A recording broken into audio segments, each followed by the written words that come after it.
Kolong Juberio mondo ndalo mano chiu machu elwet piny wacho bunde moko podhi county ma Tana River chopo. Jotelo e county ma Tana River wacho ni ok gimor gi kwan bunde ma oseduoke nyaka gie sani. Ka gilose boma madogo, jotelo gi wacho ni mokum jodongo gweng' ne ok oyie gi wach mane piny wacho golo machwalo bunde ma jopiny nigo e tok chike lito bila, kama e koro kelo pek e apedha mar manyo bunde ma jopiny nigo ataro machi. Giwacho ni rochruok mar arite county no thiro dongruok. Wale wadogo wa vijana wengi wamebaki kama yule wa Saile ya boda.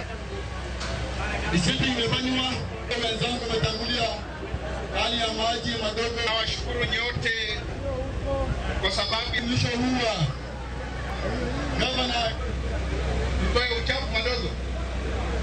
Ametaja mambo kama tarehe 22 mwezi wa Disemba tuliambiwa tusalimishe ile silaha yote haramu yenye iko mkononi mwetu. Mpaka saa hii ile bunduki tumepata ni kidogo sana kulingana na ile namba yenye iko Pangal sub county. Tunasikizana.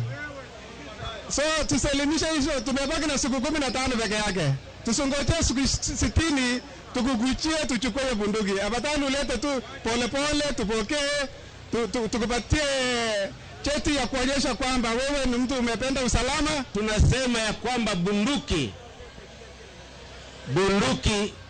sio maisha yetu. Bunduki sio. Tunataka vijana na kina mama na sisi sote tushikane kwa sababu ya mipango ya maendeleo, sio mipango ya bunduki. Sasa wale wako na bunduki, sijui mmesitoa wapi na taarifa hii, sijui mambo ya bunduki. Kuna mahali mnazitoa, rudisheni kule mmetoa. Nasikia mnatoa Somalia.